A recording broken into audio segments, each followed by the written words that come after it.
ഈ ഹിന്ദു എന്നുള്ള വാക്ക് എവിടെ നിന്ന് വന്നു?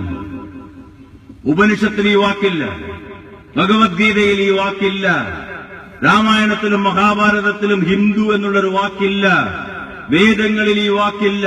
പിന്നെ എവിടെ നിന്ന് വന്നു ഹിന്ദു? പരിശോധിക്കണം നിങ്ങൾ, ഓരോരുത്തരും വായിച്ചു നോക്കണം. ഇതെല്ലാം ഒരൊറ്റ പേജിൽ പോലും ഹിന്ദു എന്നുള്ളൊരു വാക്ക് കാണാൻ പറ്റില്ല.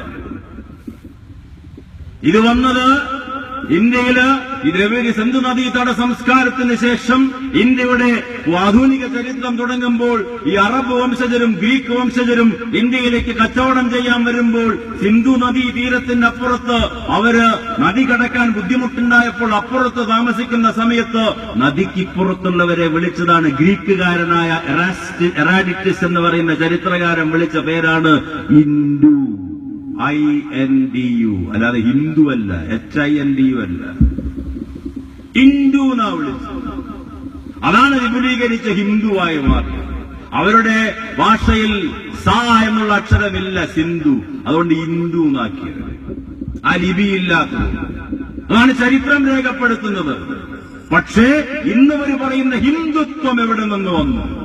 വിശ്വ ഹിന്ദു മഹാസഭയുടെ ആദ്യ അഖിലേന്ത്യാ സമ്മേളനം 1964 ബോംബെയിൽ വെച്ച് നടന്ന സമയത്ത് ഗുരുജി ഗോൾവാൾക്കറുടെ ശിഷ്യനായിട്ടുള്ള സന്ദീപ് സർക്കാരിനെ ആ സമ്മേളനം നടത്താൻ നിയോഗിച്ചപ്പോൾ ആ സമ്മേളനത്തിന്റെ പ്രഥമ അധ്യക്ഷനായത് മലയാളിയായ പിന്നീട് പ്രസിദ്ധ പണ്ഡിതനായി മാറിയ സ്വാമി ചിന്മയാനന്ദനായിരുന്നു. 1964 ബോംബെ ഹിന്ദു മഹാസഭാ സമ്മേളനത്തിലാണ് ചിന്മയാനന്ദൻ ഹിന്ദുത്വം എന്നുള്ള പദം ആദ്യം ഉപയോഗിക്കുന്നത്. പിന്നീട് ചിന്മയാനന്ദ സ്വാമി മരിക്കുന്നതിന് മുൻപ് അത് തിരുത്തി. ഞാൻ പറഞ്ഞത് അപകടമായി.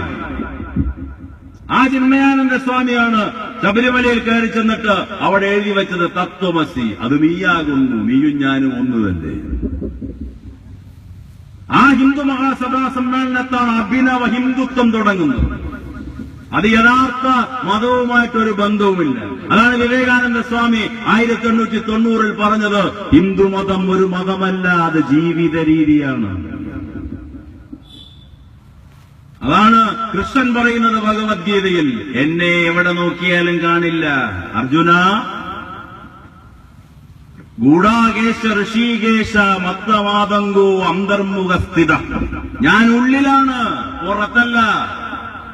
ഭഗവത്ഗീതയ്ക്ക് കൃത്യമായിട്ട് പറഞ്ഞു, അർജുന എന്നെ നോക്കി നടന്നിട്ട് ഒരു കാര്യമില്ല, ഉള്ളിലേക്ക് നോക്ക്, മനുഷ്യന്റെ ചൈതന്യമാണ് ഞാൻ, എല്ലാ മനുഷ്യനും ഞാൻ തന്നെ, എല്ലാ ശക്തിയും ഞാൻ തന്നെ.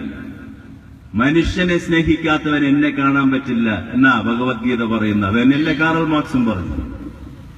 മനുഷ്യ സ്നേഹമാണ് ലോകത്തിലെ ഏറ്റവും വലിയ സിദ്ധാന്തം. അതാണ് അഖിലേന്ത്യാ യുവജന ഫെഡറേഷൻ ലോക ജനതയോട്, ഇന്ത്യൻ ജനതയോടും പറഞ്ഞിട്ടുള്ളത്. ഇതിന്റെ പാരമ്പര്യം അതാണ്. സാമ്രാജ്യത്വ സാമ്പത്തിക നയങ്ങൾക്കെതിരായിട്ടുള്ള പോരാട്ടം നടത്തുമ്പോൾ തന്നെ, തൊഴിലില്ലായ്മയ്ക്കെതിരായിട്ടുള്ള പോരാട്ടം നടത്തുമ്പോൾ, സാമ്പത്തിക അസമത്വത്തിനെതിരായിട്ടുള്ള പോരാട്ടം നടത്തുമ്പോൾ, ഇന്ന് ജാതിയിലും മതത്തിലും ആധിപത്യം സ്ഥാപിച്ച സമൂഹത്തിന്റെ ഭീകരമായ ചെയ്തികൾക്കെതിരായിട്ട് ഇന്ന് ഇന്ത്യയിലെ യുവത്വത്തിന്റെ കാതുകളിൽ സമരാവേശത്തിന്റെ ഉണർത്തുപാട്ടുകളുമായിട്ടുള്ള മുദ്രാവാക്യങ്ങൾ മുഴങ്ങുന്ന പ്രസ്ഥാനമായി അഖിലേന്ത്യാ യുവജന ഫെഡറേഷൻ മാറണം. ഇൻകുലാബിന്റെ ഈരടികളും വിളിച്ചുകൊണ്ട് മുന്നോട്ട് പോകുമ്പോൾ അതാണ് രാഷ്ട്രം ഇന്ന് കാത്തു നിൽക്കുന്നത്. ഈ ജാതിക്കും മത ചിന്തകൾക്കുമെതിരായിട്ടുള്ള ഉജ്ജ്വലമായ സന്ധിയില്ലാത്ത പോരാട്ടം. ഒരു ദളിതനും ഇവിടെ ചുട്ടരിക്കപ്പെടാൻ പാടില്ല.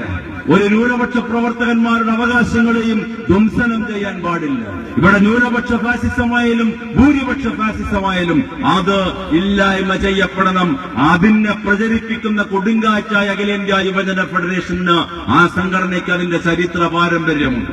അതിന്റെ പാരമ്പര്യം അതാണ്. അത് ഭഗത് സിംഗിന്റെ പാരമ്പര്യമാണ്, അത് സുഭാഷ് ബോസിന്റെ പാരമ്പര്യമാണ്, അത് ഈ രാജ്യത്തിലെ ദേശീയ പ്രസ്ഥാനത്തിന്റെ നേതാക്കന്മാരുടെ ഉജ്ജ്വലമായ പൈതൃകം ശിരസിലും മനസ്സിലും വഹിച്ചുകൊണ്ട് നടക്കുന്ന പ്രസ്ഥാനമാണ്.